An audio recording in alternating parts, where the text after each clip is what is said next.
Bonjour à vous. L'obsolescence de l'homme est un concept que l'on trouve chez Günther Stern, un écrivain et philosophe autrichien qui publiera ses travaux sous le nom de Günther Anders. L'obsolescence de l'homme, c'est aussi le titre de son ouvrage majeur, un ouvrage dense et complexe, considéré aujourd'hui comme une œuvre essentielle de la philosophie contemporaine.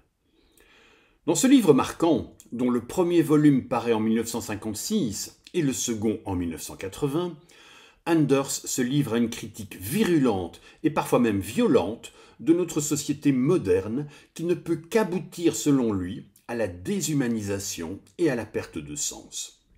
Et ainsi, il s'attaque en vrac à la technologie et au nucléaire, mais aussi au cinéma, à la mode, à la publicité, à la société de consommation, à la radio, à la télévision et à bien d'autres choses encore. Le terme d'obsolescence nous est familier aujourd'hui. Habitués que nous sommes à admettre que les objets qui nous entourent et que nous utilisons ont été produits pour exister un temps avant que nous puissions acheter le nouveau modèle, plus performant ou plus adapté. Nous avons accepté le fait qu'il existe une obsolescence programmée, c'est-à-dire que les objets, les machines, ont été conçus pour fonctionner pendant un certain temps avant de devenir plus ou moins rapidement obsolètes, dépassés. Il suffit de regarder autour de nous, car l'évidence est là. Nous vivons dans un monde où les progrès technologiques sont de plus en plus rapides. Un monde où tous les objets qui nous entourent deviennent très vite périmés, obsolètes. L'idée que Günther Anders défend, c'est que cette notion d'obsolescence concerne également l'être humain. À l'instar des objets qui nous entourent, nous sommes nous aussi devenus dépassés.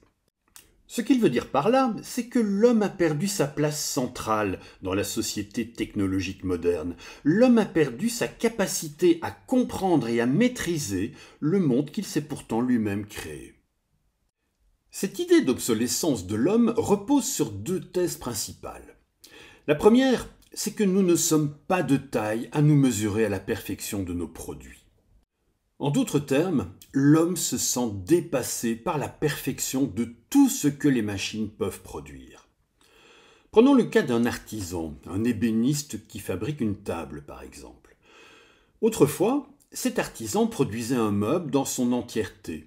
Il maîtrisait l'ensemble du processus qu'il avait conduit à élaborer et à construire, à partir de planches de bois, une table jolie et pratique.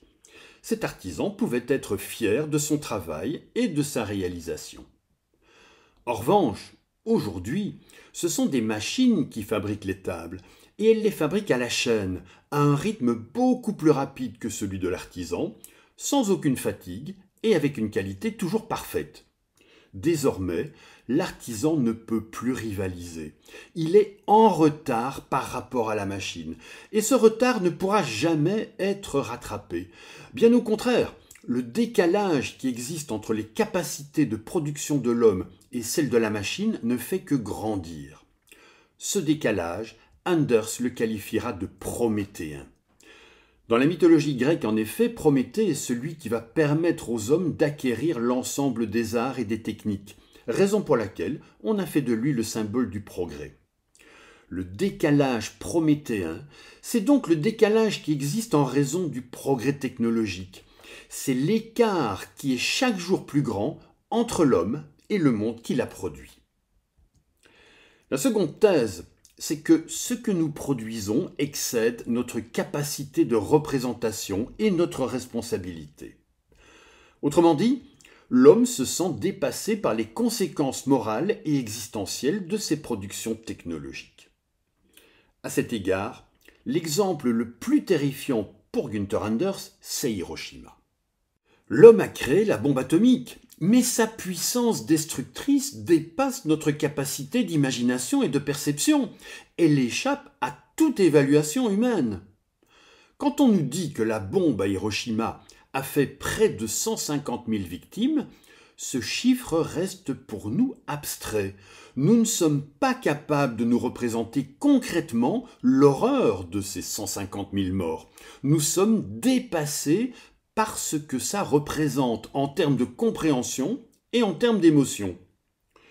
Et quand on sait qu'en 1961, l'Union soviétique a fait exploser une bombe à hydrogène dont la puissance était 4000 fois supérieure à celle d'Hiroshima, c'est tellement terrifiant qu'on est très largement au-delà de toute possibilité de compréhension ou même de perception. L'homme a inventé un moyen de détruire l'humanité entière, mais il est incapable d'imaginer ou de concevoir l'horreur d'une telle destruction. Et ce qui est encore plus grave, c'est que nous vivons dans le déni.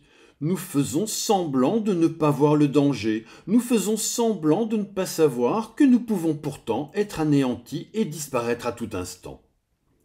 Ici aussi, il existe un décalage prométhéen, qui correspond à un écart toujours plus grand entre notre capacité illimitée à produire et notre capacité limitée à comprendre, à imaginer et à percevoir vraiment les conséquences et les implications de nos productions technologiques. Ces décalages prométhéens vont générer chez l'homme un sentiment de honte, que Günther Anders qualifiera elle aussi de prométhéenne. La honte prométhéenne, c'est le sentiment que nous ressentons face à la puissance et à la perfection des machines, lié à notre incapacité à suivre, à comprendre et à maîtriser les progrès techniques. C'est le sentiment d'infériorité, d'inadéquation et d'imperfection que nous éprouvons face à la puissance et à la perfection de la technologie.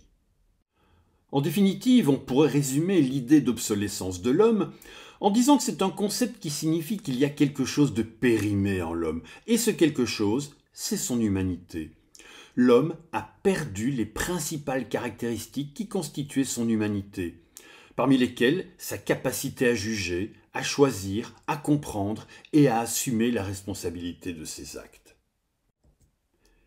À l'évidence, les thèses de Günther Anders ne peuvent pas être taxées d'obsolescence. Bien au contraire, elles sont d'une brûlante actualité. Pour la plupart, nous sommes complètement dépassés par les progrès technologiques, que ce soit le développement formidable mais aussi inquiétant de l'intelligence artificielle ou la production d'armes toujours plus précises et destructrices. Or, ces progrès technologiques non seulement déshumanisent l'être humain, mais ils risquent aussi, et ce risque est terriblement élevé, de nous conduire à l'anéantissement total, à l'apocalypse. L'homme est capable d'anéantir toute vie sur notre planète en un instant. Nous vivons dans un monde terrifiant. Et ce qui est terrifiant aussi, c'est l'idée que les progrès technologiques sont tels qu'on ne pourra plus jamais revenir en arrière. D'une certaine façon, le mal est fait. Nous sommes condamnés à vivre dans un monde qui menace d'exploser tous les jours. Même s'il est foncièrement pessimiste, le message de Günther Anders est beaucoup plus qu'un appel à la vigilance critique.